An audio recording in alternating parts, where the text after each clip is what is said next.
One Gospel, Part 103. Jesus returns to Bethany for Lazarus. Now a man named Lazarus was sick. He was from Bethany, the village of Mary and her sister Martha. This Mary, whose brother Lazarus now lay sick, was the same one who poured perfume on the Lord and wiped his feet with her hair. So the sisters sent word to Jesus, "Lord, the one you love is sick." When he heard this, Jesus said, "This sickness will not end in death.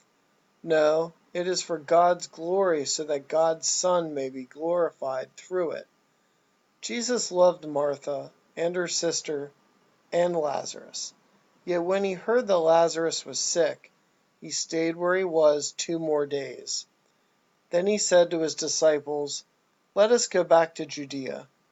"But Rabbi," they said, "a short while ago the Jews tried to stone you, and yet you are going back there?" Jesus answered, "Are there not 12 hours of daylight? A man who walks by day will not stumble, for he sees by this world's light. It is when he walks by night that he stumbles, for he has no light." After he had said this, he went on to tell them, "Our friend Lazarus has fallen asleep, but I am going there to wake him up." His disciples replied, "Lord, if he sleeps, he will get better." Jesus had been speaking of his death, but his disciples thought he meant natural sleep. So then he told them plainly, "Lazarus is dead, and for your sake I am glad I was not there, so that you may believe. But let us go to him." Then Thomas, called Didymus, said to the rest of the disciples, "Let us also go, that we may die with him." On his arrival, Jesus found that Lazarus had already been in the tomb for 4 days. Bethany was less than 2 miles from Jerusalem, and many Jews had come to Martha and Mary to comfort them in the loss of their brother. When Martha heard that Jesus was coming, she went out to meet him, but Mary stayed at home. "Lord," Martha said to Jesus, "if you had been here, my brother would not have died. But I know that even now God will give you whatever you ask." Jesus said to her, "Your brother will rise again." Martha answered, "I know he will rise again in the resurrection at the last day." Jesus said to her, "I am the resurrection and the life.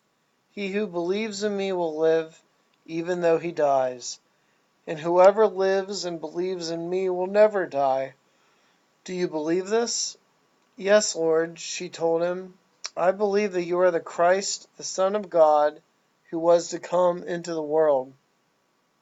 And after she had said this, she went back and called her sister Mary aside. "The teacher is here," she said, "and is asking for you." When Mary heard this, she got up quickly and went to him. Now Jesus had not yet entered the village, but was still at the place where Martha had met him. When the Jews who had been with Mary in the house, comforting her, noticed how quickly she got up and went out, they followed her, supposing she was going to the tomb to mourn there. When Mary reached the place where Jesus was and saw him, she fell at his feet and said, "Lord, if you had been here, my brother would not have died." When Jesus saw her weeping, and the Jews who had come along with her also weeping, he was deeply moved in spirit and troubled. "Where have you laid him?" he asked. "Come and see, Lord," they replied. Jesus wept. Then the Jews said, "See how he loved him." But some of them said, "Could not he who opened the eyes of the blind man have kept this man from dying?" Jesus, once more deeply moved, came to the tomb. It was a cave with a stone laid across the entrance. "Take away the stone," he said. "But Lord," said Martha, the sister of the dead man, "by this time there is a bad odor, for he has been there 4 days." Then Jesus said, "Did I not tell you that if you believed, you would see the glory of God?" So they took away the stone. Then Jesus looked up and said, Father, I thank you that you have heard me. I know that you always hear me, but I said this for the benefit of the people standing here, that they may believe that you sent me. When he had said this, Jesus called in a loud voice, Lazarus, come out. The dead man came out, his hands and feet wrapped with strips of linen and a cloth around his face. Jesus said to them, Take off the grave clothes and let him go. Therefore, many of the Jews who had come to visit Mary and had seen what Jesus did put their faith in him.